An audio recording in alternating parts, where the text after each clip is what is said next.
Hey y'all, welcome back. It's been a while. Mav and I are, this is Mav. Mav and I are down at my mom's and we are working on a new flower bed situation for her beautiful yard. And I thought I would talk you guys through the basics of putting in a flower bed from scratch. So this is the space that we're looking at. Oh, let me back it up here. Sun's not in a good spot, huh, Mav? We've got this beautiful big green span of grass. Here we've got a cedar, irises, an annuals bed. She does cannas and dianthus. Oh, do you know what that plant is on the end? The green one? I have it in my book. We're not sure what that is. White flowers. It's green with white flowers. This over here is a cottonwood, and then we've got a burning bush over here. And we're going to plan on putting in a berm, but thought we'd walk through the basics of putting in a flower bed from scratch. So you have 4 seasons. So you summer is an easy season. You've got all your annual color. Everybody loves summer flowers, which just translate over into fall, which is no big deal at all. You know, it's just all the beautiful things that you planted in the summer are getting big and beautiful in the fall.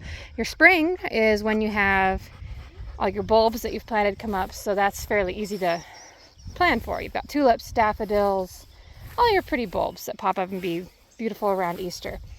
But the hard season is your winter season, which leaves you with several different things. You got to remember your winter interest. So for winter interest, you have evergreens and you have your deciduous trees, or basically your interesting deciduous trees, because of course they don't have any leaves, but you can use the structure of your deciduous tree as winter interest. So you have your winter interest from your deciduous trees like this one, and then you'll have your evergreens, which would be your cedars, your spruces, arborvitae, those kinds of things. And they provide a lot of winter interest, obviously. And then you've got your structures, so any kind of trellis, statuary, fountains, bird baths, pavers, planters, all those kinds of things. But when you're putting in a brand new flower bed, right here we're putting in berms. So we're berming it up to bring in some more winter interest. And then we're going to add 4 different colors to your flower beds, which basically just fill out your flower beds and make them interesting to the eye. So you've got your obvious one, green, which then your second obvious is blue. So you've got your bushes that are green, your shrubs like, you could do hostas, or this is a burning bush. But the other 2 colors are red and yellow. So you're trying to aim for green, blue, red, and yellow in all of your flower beds to make them interesting. We're going to talk about not annuals. So then we've got sand cherries are red, barberries are red, blue spruces are blue. We've got a bush over here that's green that will flower yellow. We've got a hydrangea, which will probably flower green, would be my guess in this soil, but it might be pink. We've got a forsythia for our yellow.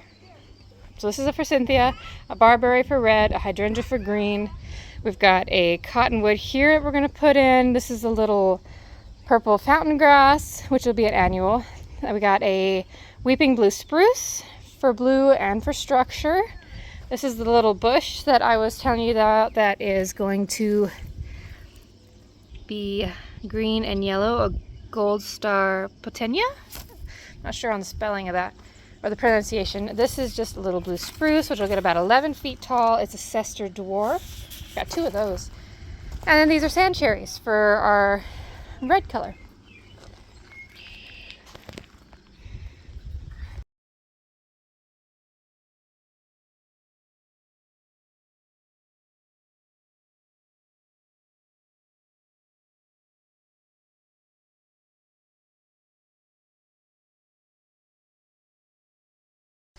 Okie dokie, so we've got our berms built up. It took several loads of curl dirt to get them built up nice and tall. They will biodegrade and shrink probably about 1 foot would be my guess. So we build them up to about a 3.5 foot height, just so that when they shrink they look like they were intentional at a 1.5 to 2 foot height instead of 6 inches, because at 6 inches it might have just looked like dirt blew in and it wasn't intentional. So these are the plants I picked up. Baumgart's was having a 50% off sale, so we picked up some beautiful things. I know I've already showed you guys them, but I wanted to put them all in one place and then show you the tags so that our memory is good and that you know what we have got going on. So this is a Cynthia that I picked up on major sale. And it is hardy to zone -40, so that would be zone 4 or 5 if I'm not mistaken. And it's going to get 8 to 10 feet tall and 5 to 7 feet wide. This is a hydrangea. It gets 6 to 7 feet tall, 5 to 6 feet wide. Zone heat zone. Oh, zones 3 to 8. Panicked there for a second. I'm like, zone 8? Well, they don't even sell zone 8 in my area. 3 to 8. This is a Cester Dwarf Blue Spruce. We have 2 of these.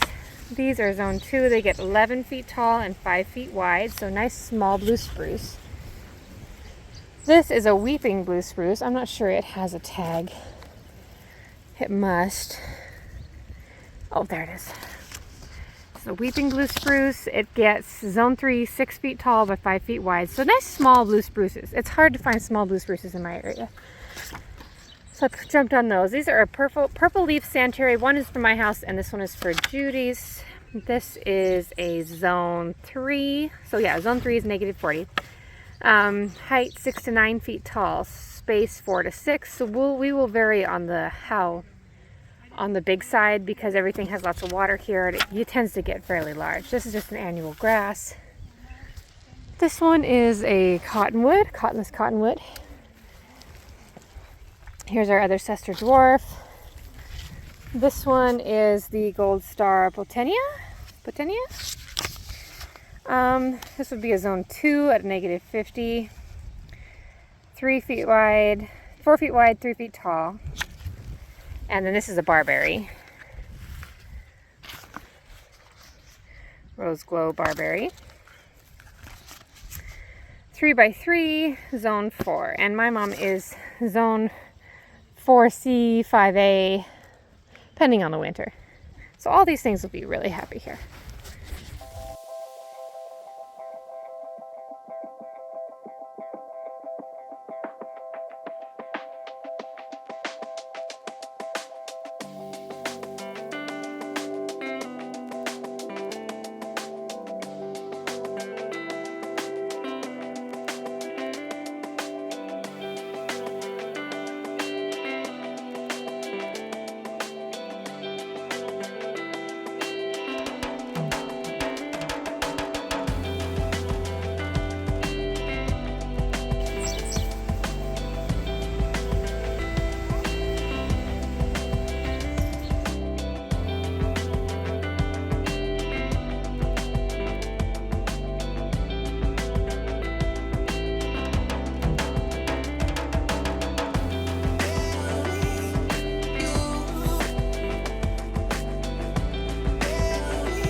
So here's where we ended up for now.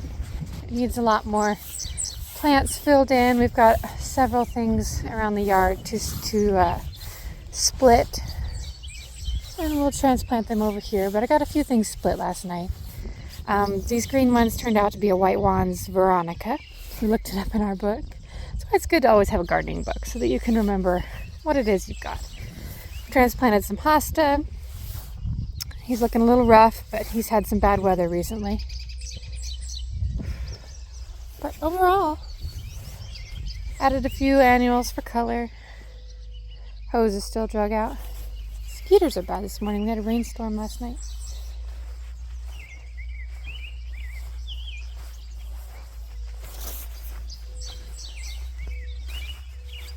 Give you a couple angles, but it's going to be super fun to watch this grow and fill in.